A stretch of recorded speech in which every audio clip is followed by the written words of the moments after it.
Hello दोस्तों, स्वागत है आप सभी लोगों का हमारे यूट्यूब चैनल स्टडी समागम पर। साथियों, आज का ये वीडियो आप सभी के लिए हमेशा की तरह बेहद खास और महत्वपूर्ण रहने वाला है, क्योंकि दोस्तों आज के इस वीडियो में हम चर्चा करेंगे राजस्थान की पेंशन योजना के बारे में। क्योंकि हमारे जितने भी राजस्थान के पेंशनधारी है ना, अब आपका इंतजार समाप्त हो चुका है। एक खुशखबरी वाली अपडेट है दोस्तों, आपकी बकाया पेंशन आना शुरू हो चुकी है और आप लोग के जो बकाया 3450 रुपए थे, अब वो मिलना शुरू हो चुके हैं। विद प्रूफ आपको अपडेट देने वाला हूं, इसलिए वीडियो में अंत तक बने रहना। इसके अलावा पालनहार योजना को लेकर आप लोग तमाम तरह के सवाल पूछ रहे थे, बार बार कमेंट कर रहे थे, तो साथियों विभाग से एक बड़ी अपडेट निकल के आ रही है पालनहार योजना को लेकर और इसके बकाया पेमेंट को लेकर कि आपको जो बकाया 3 से लेकर 4 महीने का पैसा चल रहा है वो कब तक आ जाएगा और इस योजना के विषय में कौन कौन सी नई इन्फॉर्मेशन है वो भी आप लोग इस वीडियो में अंत तक देख लीजिएगा।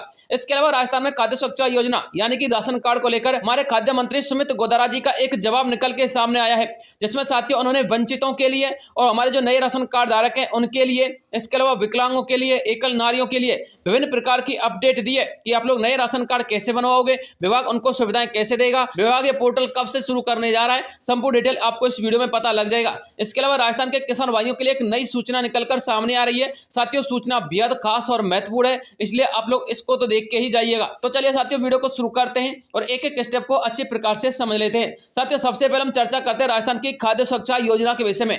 दोस्तों आप लोग को ये तो पता ही है कि 25 अगस्त से राजस्थान का खाद्य सुरक्षा योजना का पोर्टल शुरू हुआ था, लेकिन साथियों 10 सितंबर को ये पोर्टल बंद कर दिया गया, यानी कि 10 से लेकर 15 दिन ही ये पोर्टल चला था, लेकिन साथियों 10-15 दिन बाद ये पोर्टल बंद कर दिया गया, जिसकी वजह से साथियों इसमें लगभग 8 से लेकर 10 लाख लोगों के नाम जुड़ने थे, लेकिन नाम जुड़े साथियों 1,65,000 कैंडिडेटों के। और साथियों ये आंकड़ा खुद खाद्य मंत्री सुमित गोदारा जी ने दिया है। लेकिन सवाल यह है कि अब ये पोर्टल कब शुरू होगा और नए नाम कब से जुड़ेंगे और वाकई में नए नाम जुड़ेंगे या नहीं जुड़ेंगे, नए राशन कार्ड बनेंगे या नहीं बनेंगे। पहले साथियों आप लोग सुमित गोदारा जी का एक बयान सामने आया है, वो बयान देख लीजिएगा। हमने लगभग 2 महीने का समय दिया है कि जो नहीं जुड़ पा रहे हैं जुड़ पाए, पर 1 नवंबर के बाद वो एनएफएसए की सूची से बाहर हो जाएंगे।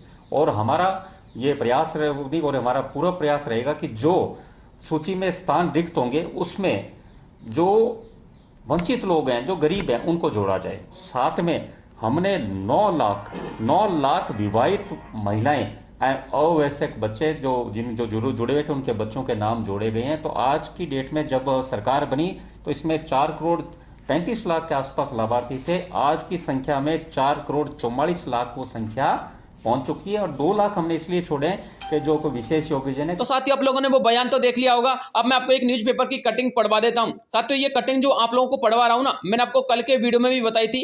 दोस्तों इसमें साफ साफ लिखा हुआ है कि 82.5 लाख लोग ऐसे हैं जिन्होंने ई-केवाईसी नहीं करवाई है और अभी तक नहीं करवाई है, और उनको अल्टीमेटम दिया गया है 31 अक्टूबर का, यानी कि उनको 31 अक्टूबर तक ई-केवाईसी करवानी होगी। यदि उन्होंने 31 अक्टूबर तक ई-केवाईसी नहीं करवाई तो उनके राशन कार्ड से नाम काट दिए जाएंगे। और साथियों राशन कार्ड से यदि नाम काट दिए गए तो फिर दोबारा से खाद्य सुरक्षा योजना में नाम जोड़ना उनके लिए भारी बात पड़ सकता है। अब साथियों नाम किस किस कैंडिडेट के काटे जाएंगे वो आप लोग इस आर्टिकल में पढ़ सकते हो। मैंने आपको इसके विषय में कल डिटेल से बता दिया था, लेकिन आप लोग के लिए जो महत्वपूर्ण अपडेट है ना, वो साथियों ये है कि ई-केवाईसी करवाने का जो उद्देश्य रखा गया था वो पात्र और वंचितों को मिले योजना का लाभ, इसी वजह से ई-केवाईसी करवाई जा रही थी। यानी कि साथियों जो विभाग ई-केवाईसी करवा रहा है ना, विभाग यह चाहता कि जल्दी से जल्दी जितने भी कैंडिडेट ई-केवाईसी नहीं करवा रहे हैं और जो फर्जीवाड़े से राशन का लाभ उठा रहे हैं उन सभी का नाम इस योजना से काटा जाए, और जो वंचित कैंडिडेट है जिनको वाकई में योजना का लाभ मिलना चाहिए और उनको जल्दी से जल्दी योजना का लाभ मिले और जल्दी से जल्दी इस पोर्टल को शुरू किया जाए। और साथियों यही चाहते हैं हमारे खाद्य मंत्री सुमित गोदारा जी।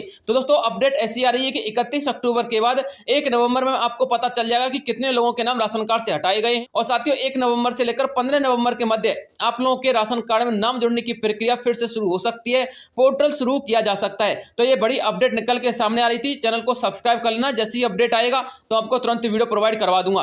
अब बात करते हैं साथियों राजस्थान के किसान भाइयों के लिए क्या बड़ी अपडेट निकल के सामने आ रही है।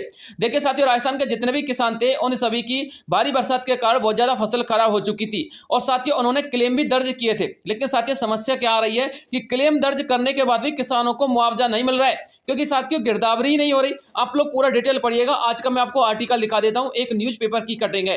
दोस्तों आप लोग यहाँ पर पढ़ सकते हैं, फसल खराबे की गिरदावरी ना होने का विरोध कर रहे हैं किसान, क्योंकि आप लोग पढ़िएगा, जिला किसान संघ अजमेर व्यावर केकड़ी की ओर से सोमवार को जिला कलेक्टर को ज्ञापन देकर फसल खराबे की अब तक गिरदावरी नहीं होने का विरोध का ज्ञापन दिया गया है। ज्ञापन में बताया है कि जिले के किसान अतिवृष्टि से बर्बाद खरीफ की फसल को काटने लग गए हैं, लेकिन प्रशासन की उपेक्षा के कारण अब तक गिरदावरी का कार्य नहीं हो पाया है। जिले में ज्यादातर खरीफ की फसल बर्बाद हो चुकी है, किसानों को तो चारा भी उपलब्ध नहीं हो रहा। बलायड़ तालाब की नहर के रास्ते में हो रखे अतिक्रमण को भी शिकायत की गई है। ज्ञापन देने वाले उनके कैंडिडेट के यहाँ पर नाम है।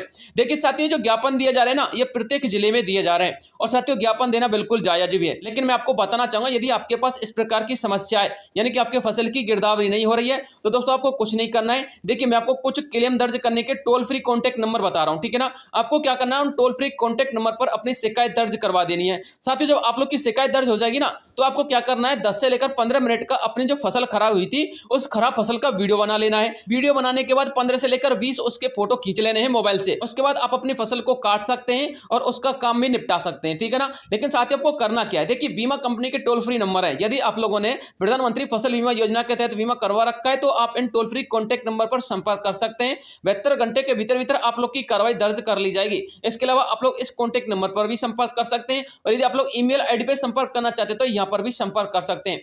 लेकिन साथियों इससे पहले आप लोगों को वीडियो बनाने का और फोटो खींचने का काम कर लेना है, यदि गिरदावरी नहीं हो रही है तो, ठीक है ना। और यदि गिरदावरी हो रही है तो अच्छी बात है, लेकिन यदि गिरदावरी जैसी समस्या आ रही है और आप लोग इंतजार नहीं कर सकते, तो साथियों आप लोग ये काम जरूर कर लेना। और साथियों जिलेवार ज्ञापन दिए जा रहे हैं, यदि विभाग कार्रवाई करता है तो वो भी अपडेट आपको डाल दूंगा, ठीक है। अब बात करते हैं साथियों राजस्थान की सबसे महत्वपूर्ण योजना, जिसका नाम है राजस्थान सामाजिक सुरक्षा पेंशन योजना।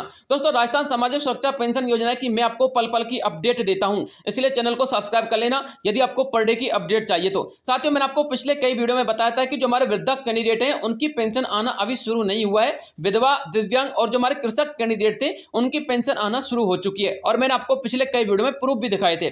और दोस्तों मैंने आपको यह भी कहा था कि 1 से लेकर 7 अक्टूबर के मध्य जो समाज कल्याण विभाग है वो अपना साप्ताहिक दिवस मना रहा है और 1 से लेकर 7 अक्टूबर के मध्य समाज कल्याण विभाग के माध्यम से विधवा कैंडिडेट के लिए, दिव्यांग कैंडिडेट के लिए और हमारे जो कृषक कैंडिडेट हैं उन सभी को पेंशन का पैसा ट्रांसफर भी किया जा रहा है और मैंने आपको पिछले कई प्रूफ भी दिखाए थे। और साथ ही मैंने आपको एक अपडेट और भी दी थी कि जो वृद्धा कैंडिडेट है उनका इंतजार भी जल्द ही समाप्त होने वाला है, क्योंकि 9 अक्टूबर से लेकर 13 अक्टूबर के मध्य सभी वृद्धा कैंडिडेटों का पैसा उनके खाते में ट्रांसफर होना शुरू हो जाएगा। अब जो मैं आपको अपडेट देने वाला हूं साथियों, उस अपडेट से आपका दिल खुश हो जाएगा, क्योंकि आपको बताना चाहूंगा जो हमारे वृद्धा कैंडिडेट है ना, मैंने आपको 9 अक्टूबर की बोला था साथियों, उनका तो 7 अक्टूबर को ही पेमेंट आना शुरू हो चुका है। जी हाँ साथियों, मैं आपको एक वृद्धा कैंडिडेट की पेंशन का डिटेल दिखा देता हूं, आपको लाइव दिखाने वाला हूं ताकि आपको पता लग जाए कि वाकई में वृद्धा कैंडिडेट का पेमेंट 7 अक्टूबर से आना शुरू हुआ या फिर नहीं हुआ है, ठीक है ना। तो पहले आप लोग चेक कीजिएगा। साथियों मैंने यहाँ पर क्रोम ब्राउजर में जन सूचना पोर्टल टाइप कर दिया है। अब मैं दोस्तों जो हमारे पेंशन धारक है जिनको पेमेंट प्राप्त हुआ है यहाँ पर उनका पीपीओ नंबर दर्ज कर देता हूँ, आप लोग थोड़ा सा इंतजार कीजिएगा। साथियों मैंने यहाँ पर पेंशन धारक का पीपीओ नंबर दर्ज कर दिया है, अब इसको सर्च कर लेते हैं। साथियों ये हमारे पेंशन धारक हैं और मैं यहाँ पर उनकी कुछ आईडी को हाइड कर देता हूँ अपनी प्राइवेसी के चलते। लेकिन साथियों आप लोग इसका प्रमाण देखिए, ये जो कैंडिडेट है ना ये भरतपुर जिले के निवासी हैं और ये CMO APS यानी कि वृद्धा कैंडिडेट हैं, वृद्धा पेंशन के ये लाभार्थी हैं। अब साथियों मैं आपको इनकी पेंशन का पूरा डिटेल दिखा देता हूं। देखिए मैं इसको सर्च कर लेता हूं और यहाँ पर आप लोग चेक कर सकते हैं, थोड़ा सा इसको मैं नीचे स्क्रॉल डाउन करता हूं। देखिए यहाँ पर आप लोग चेक कर सकते हैं, स्पष्ट लिखा हुआ है। एक तो साथियों इनको पेंशन मिली थी 10/9/2024 को, यहाँ पर आप लोग चेक कर लीजिएगा, ये 10/9/2024 का पेंशन है 1150 रुपये। और एक साथियों इनको 7 अक्टूबर 2024 को पेमेंट प्राप्त हुआ है, जो कि जुलाई का पेमेंट इनको प्राप्त हुआ है। इसके अलावा अगस्त का, सितंबर का आप लोग यहाँ पर चेकआउट कर सकते हैं, ये अभी इनका बकाया चल रहा है यानी कि 2 महीने का। तो साथियों जो वृद्धा कैंडिडेट है उनको जुलाई और अगस्त का पेमेंट प्राप्त हो चुका है, आप लोग पूरा चेक कर लीजिएगा, पूरा डिटेल यहाँ पर दिया हुआ है। इसके अलावा मैं आपको बहुत सारे प्रूफ दिखा सकता हूँ, ठीक है ना, लेकिन साथियों उसमें टाइम लगता है, तो मैंने आपको एक प्रमाण दिखा दिया है। अब दोस्तों मैं आपको आज का अपडेट और दिखा देता हूँ। साथियों एक दैनिक भास्कर का अपडेट है और ये समाज कल्याण का जो साप्ताहिक दिवस था उसके संबंध में है। दोस्तों इसी के अंतर्गत आपको पालनहार योजना का अपडेट मिलेगा। विशेष योगदान समाज कल्याण दिवस व समाज कल्याण सप्ताह का समापन हो चुका है, क्योंकि मैंने आपको बताया था कि 1 से लेकर 7 अक्टूबर तक ये सप्ताह मनाया जाता है और साथियों आज 8 अक्टूबर है, तो दोस्तों इसका जो है समापन हो चुका है। लेकिन साथियों इसमें क्या क्या ध्यान दिया गया है वो आप लोग पढ़िएगा। जिले में विशेष योग्यजन कल्याण दिवस एवं समाज कल्याण सप्ताह का समापन सोमवार को हुआ है। सामाजिक न्याय एवं अधिकारिता विभाग दूदू के जिला पर्यवेक्षक एवं समाज कल्याण अधिकारी हेमलता वासनवाल ने बताया है कि 1 अक्टूबर से 7 अक्टूबर तक विशेष विशेष योगजन कल्याण सप्ताह के तहत विभिन्न गतिविधियों का आयोजन किया जाएगा। उन्होंने बताया है कि इसके तहत विशेष योगजन की जो पेंशन है उसकी स्वीकृति जारी करना बंद है। पेंशनों को पुनः शुरू करने का कार्य संपादित किया गया है। उन्होंने बताया है कि इस दौरान पालनहार योजना के लाभार्थियों का वार्षिक सत्यापन कराया गया है एवं पात्र व्यक्तियों के नवीन आवेदन भी कराए गए हैं। यानी कि साथियों, जो हमारे पालनहार योजना के लाभार्थी थे ना, आप लोग यहाँ पर चेकआउट कर सकते हैं, उनका 3 से लेकर 4 महीने का जो पेमेंट बकाया चल रहा था वो साथियों इसीलिए चल रहा था कि जो विभाग है ना वो साथियों आप लोग की सत्यापन की प्रक्रिया को पूरा करने में लगा हुआ था। और दोस्तों इस साप्ताहिक दिवस के अंतर्गत भी सत्यापन की प्रक्रिया को पूरा किया गया है। आप लोग यहाँ पर पढ़ सकते हैं कि जो लाभार्थी है उनका वार्षिक सत्यापन भी कराया गया है और जो पात्र व्यक्ति है उनके नवीन आवेदन भी करवाए गए हैं पालनहार योजना में। तो दोस्तों एक डाउट और क्लियर हो जाता है आप लोग का, यदि इसमें नवीन आवेदन करवाए गए हैं तो दोस्तों पालनहार योजना बंद नहीं हुई है। बहुत सारे लोग हमको बार बार ये कमेंट भी कर रहे थे कि सर पालनहार योजना कहीं बंद तो नहीं हो गई। इसके अलावा दोस्तों आप लोग आगे भी पढ़ सकते हैं। साथ ही विशेष योग्यजनों को विभाग के द्वारा संचालित विभिन्न योजना की जानकारी भी दी गई है। विशेष योग्यजन कल्याण सप्ताह के दौरान पीएम दक्ष पोर्टल के संबंध में जानकारी दी गई और विशेष योग्यजन को आस्था कार्ड वितरण भी किया गया।